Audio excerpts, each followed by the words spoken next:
I'm talking about the kind of diplomacy that's going to end the destruction of your country. Yes, but if you Mr. President, with respect, I think it's disrespectful for you to come into the Oval Office and try to litigate this in front of the American media. Right now, you guys are going around and forcing conscripts to the front lines because you have manpower problems. You should be thanking the President for trying to bring it into this conflict. Have you ever been to Ukraine that you see what problems we have?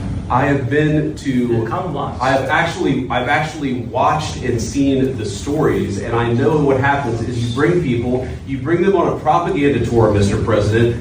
Do you disagree that you've had problems bringing people in your military? And do you think that it's respectful to come to the Oval Office of the United States of America and attack the administration that is trying to prevent the destruction of your country? A lot of questions. Let's start from the beginning. Sure. First of all, during the war, everybody has problems. Even you, but you have nice ocean and don't feel now, but you will feel it in the future. God bless. You don't know that. God bless. You don't God know. bless. You will not have a war. Don't tell us what we're going to feel.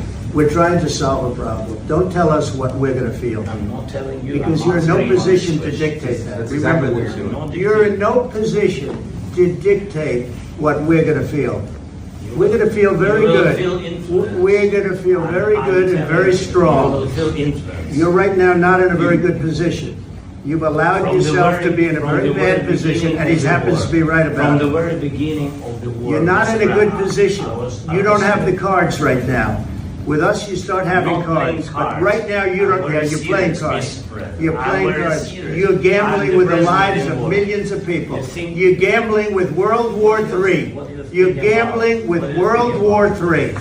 And what you're doing is very disrespectful to the country, this country, that's back to you. Far more than a lot of people said they should have. Have you said thank you once? This entire meeting? No, in this entire meeting, you said thank you. You went to Pennsylvania and campaigned for the opposition in October. Offer some words of appreciation for the United States of America and the president who's trying to save your country. Please, you think that if you will speak very loudly about the war, he's not speaking loudly. He's not speaking loudly. Your country is in big trouble. Wait a minute. No. You've done a lot of talking. Your country is in big trouble. I know. You're not winning. You're not winning this. You have a damn good chance of coming out okay because of us. Mr. President, we are staying in our country, staying strong from the very beginning of the war. We've been alone. And we are thankful. I said thanks. You haven't been alone. You haven't been alone. We gave you, through this stupid president, $350 billion.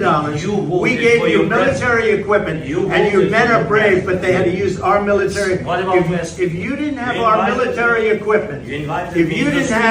military equipment, this war would have been over in 2 weeks. In 3 days, I heard it from Putin. In 3 days. This is something maybe less. In 2 weeks, of course, yes. It's going to be a very hard thing to do business like this. Again, just say thank you. I said a lot of times to American people. Accept that there are disagreements, and let's go litigate those disagreements rather than trying to fight it out in the American media when you're wrong.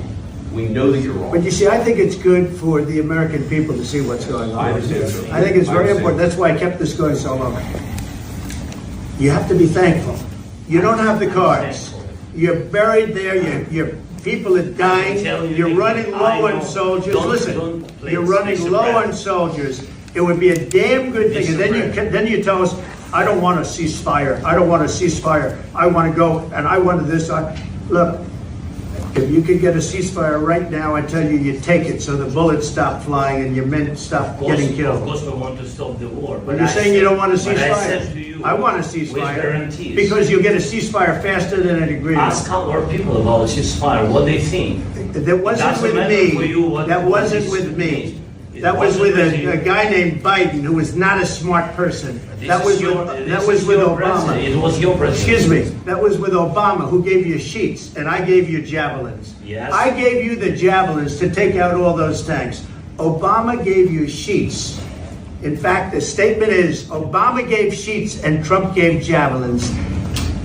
You got to be more thankful, because let me tell you, you don't have the cards. With us, you have the cards.